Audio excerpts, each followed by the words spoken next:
Good afternoon, students. How are you all? I hope you all are fine. Today we will start with some stories. So let's start our first story. That is the demon and the old woman. Once upon a time there lived a young man. He was a coward. One night he had to set out on a journey. Suddenly, it was well past midnight and he had to cross a forest. The path was lined with thorny bushes and thickets. There was a small lake on the outskirts of the village. What if a wild animal comes to the lake to drink water at night? Thought the young man. He was very scared, but he had no choice. He had to set out on his journey. Suddenly, the young man had an idea. Let me take a bell with me. Let me take a bell with me, he thought. Whenever I am frightened, I will ring the bell. It will help me get rid of my fear and also keep all the wild animals away from me. Thinking thus, the young man took a bell and set out on his journey. Just as he reached the lake, he saw a tiger. The tiger had come to the lake to drink water.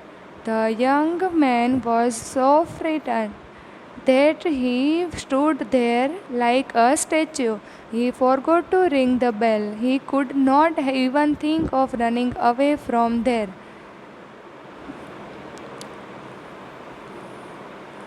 The tiger came near the man, jumped high, and pounced on him.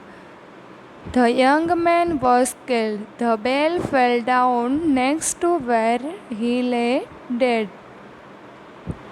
After some time, a monkey came there and sat on a branch of a tree.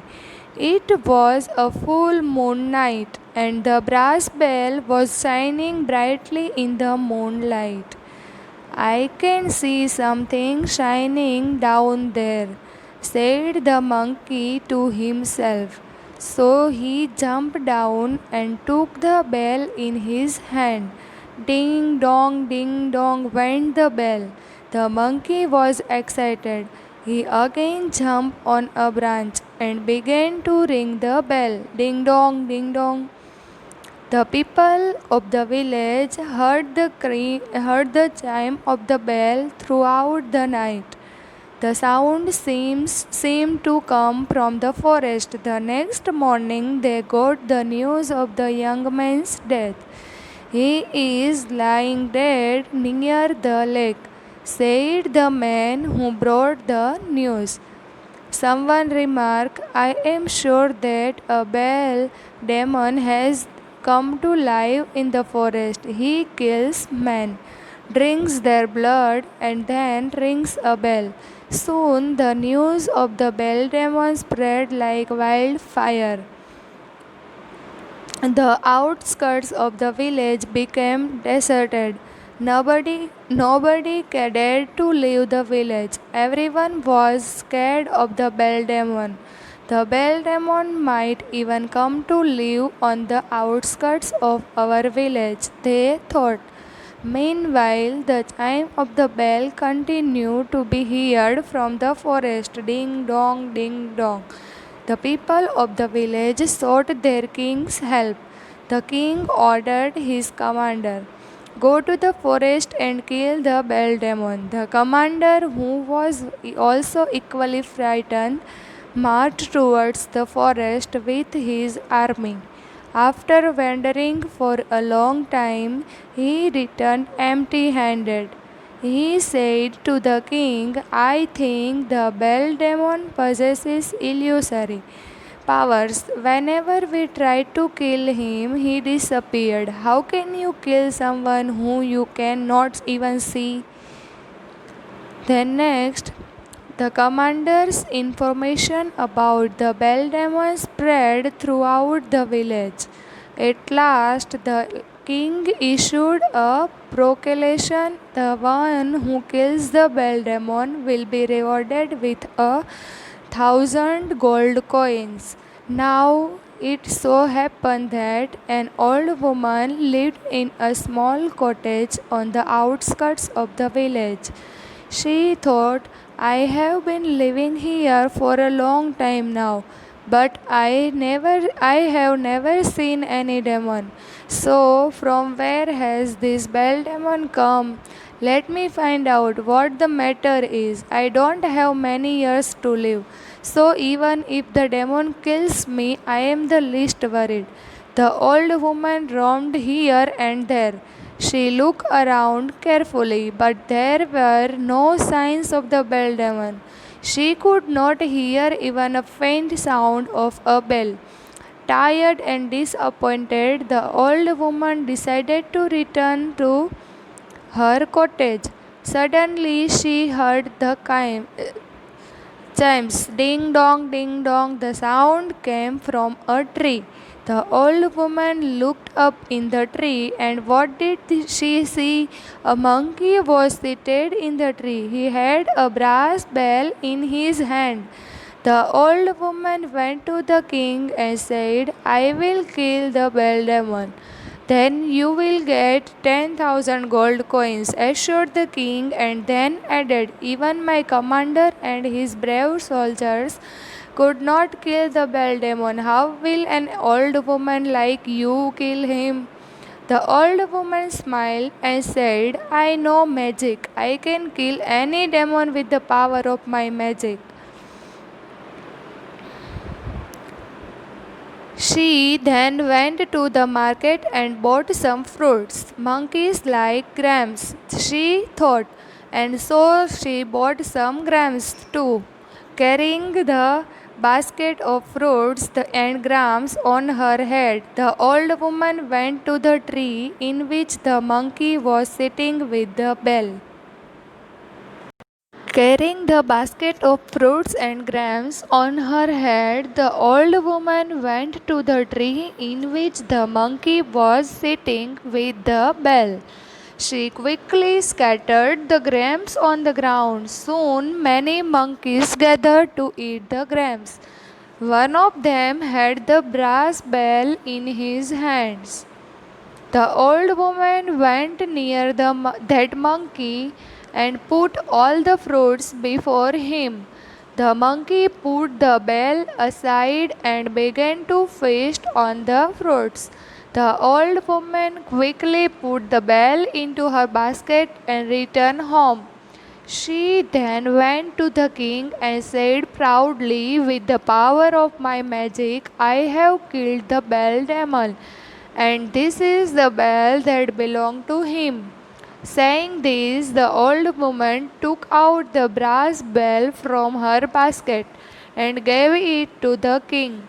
Now the people of the village will never hear the chime of the bell, she said. From that day, the chime of the bells stopped coming from the forest. When a few days had passed quietly in this manner, the king and the people of the village were sure that the bell demon had really been killed. One day the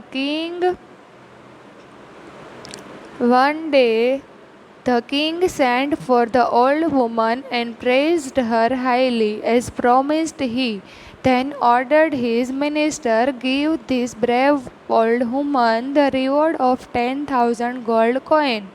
The old woman said, what will I do with 10,000 gold coins? I request you to use the amount to educate children and serve the poor and the needy.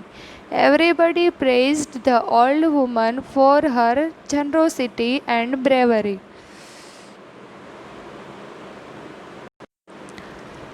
Our next story is The Tiger with a Golden Bangle. Once upon a time, there lived an old tiger in a forest. He had lost all his teeth.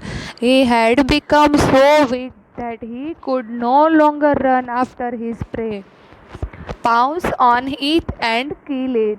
since he could not hunt for his prey.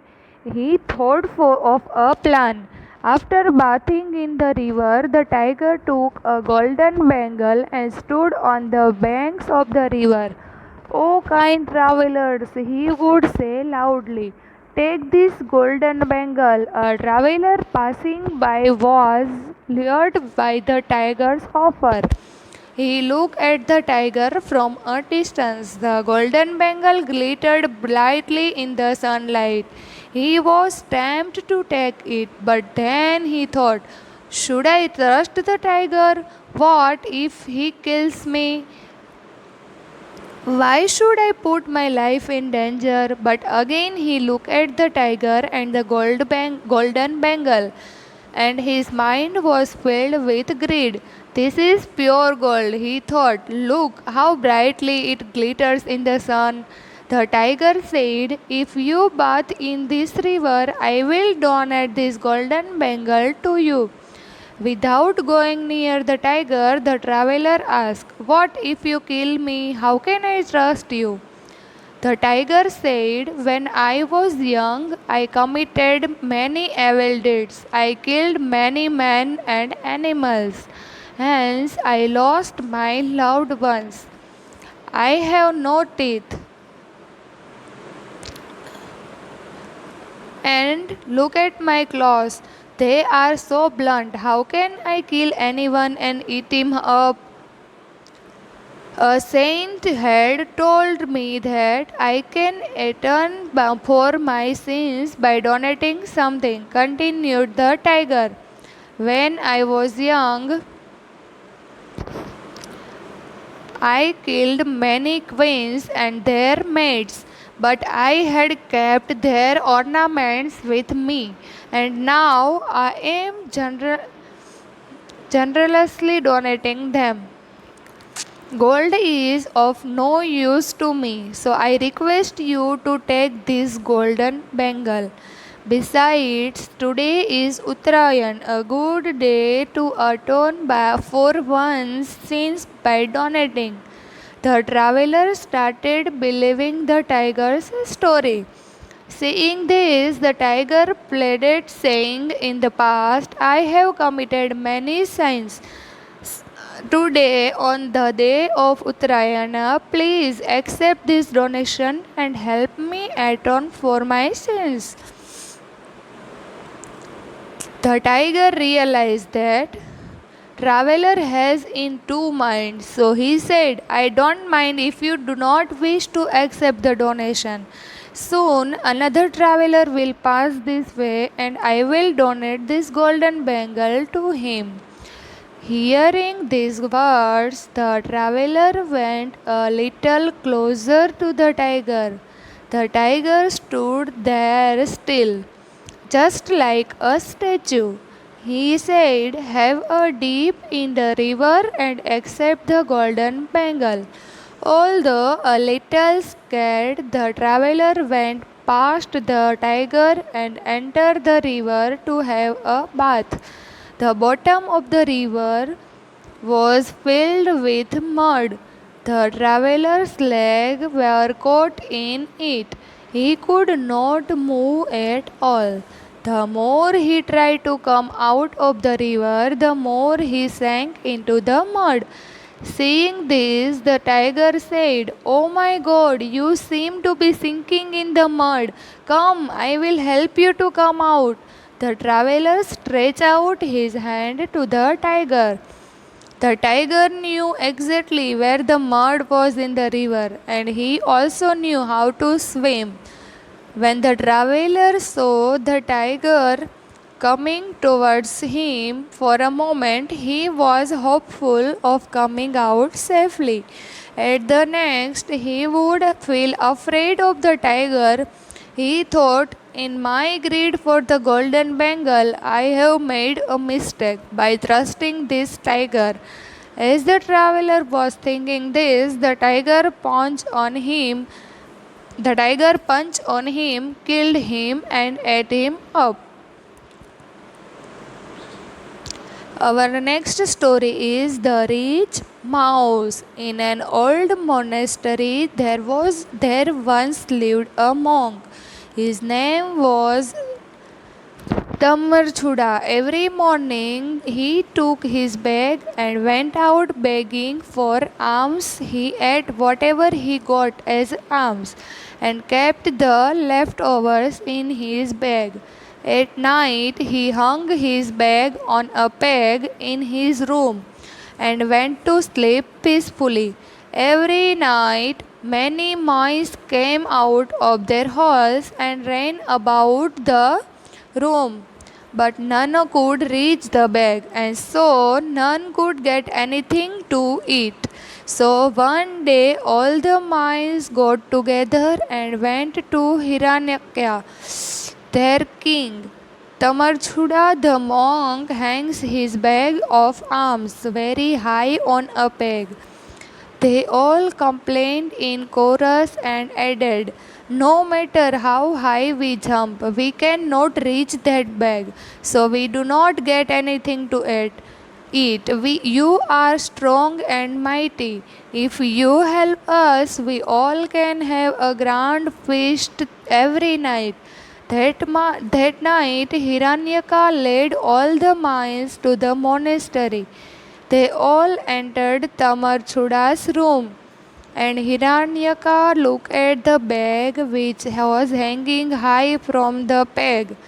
With one jump, he reached the bag and pulled it down.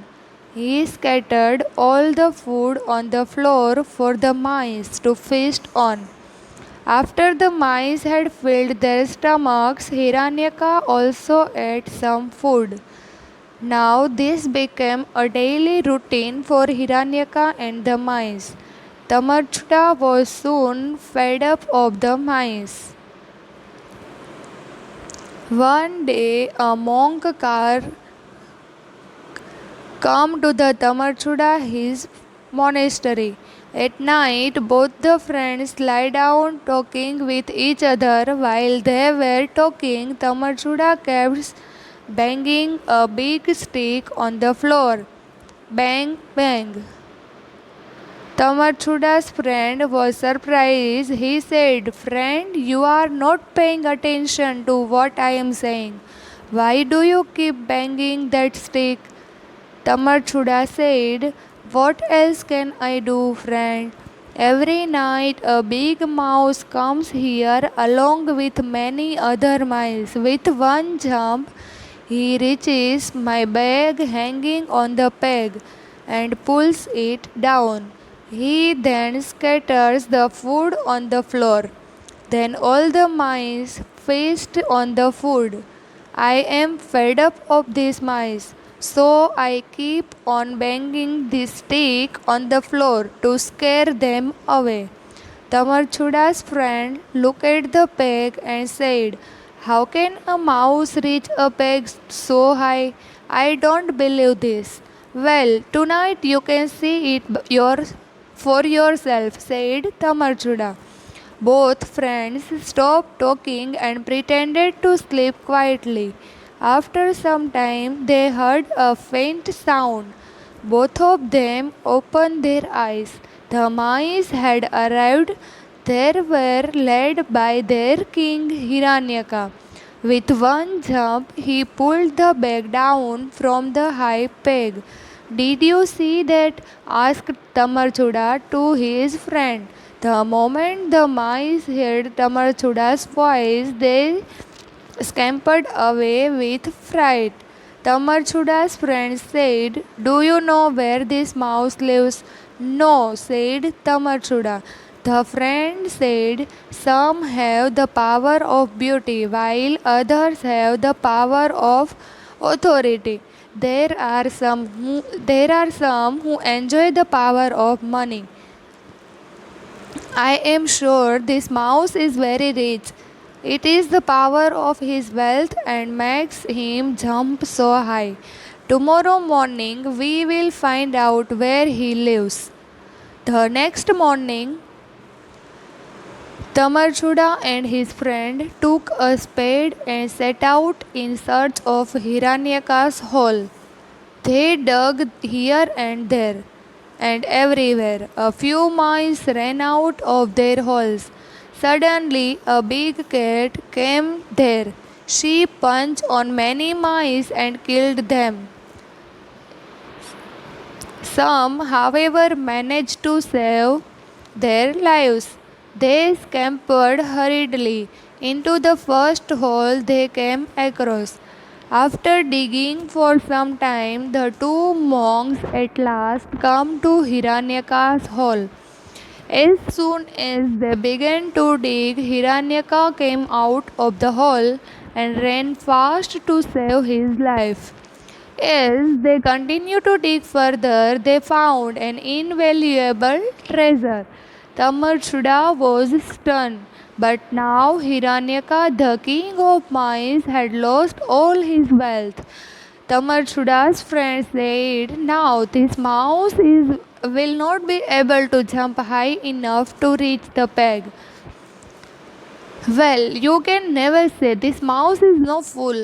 Just wait till midnight," said Tamarchuda. That night, both the monks lay down, pretending to be fast asleep.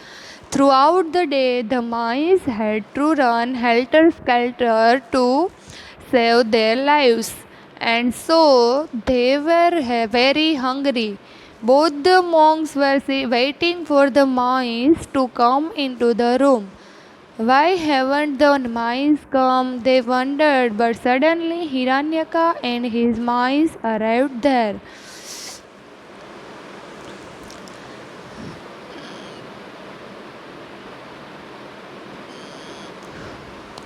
Tamarchuda became eager and impatient to know what would happen next. As usual, Hiranyaka jumped high, but he could not reach the bag. He was an inch short of the bag. Once again he jumped high, but this time he was a foot short of the bag. When Hiranyaka jumped for the third time, he was about 2 feet short to the bag. He continued to jump again and again, but all his efforts were in vain. The other mice said, "Our king is of no use to us now. Let us search for a new king." Saying this, all the mice left empty handed. Hiranyaka stood there all alone. One last time he tried to jump high. He felt dejected. He too left. Tamarchuda and his friend burst out laughing. "Did you see the power of wealth?" said Tamarchuda's friend to him, and added, "This mouse could jump because of the power of his wealth. With all his wealth gone, he has now become powerless and helpless." Tamarchuda's friend Tamarchuda took all the wealth and deposited it in the treasury of the monastery. This wealth was then used to help the poor and the needy.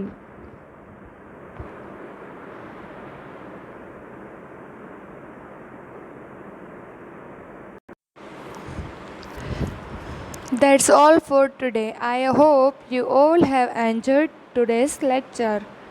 Thank you so much.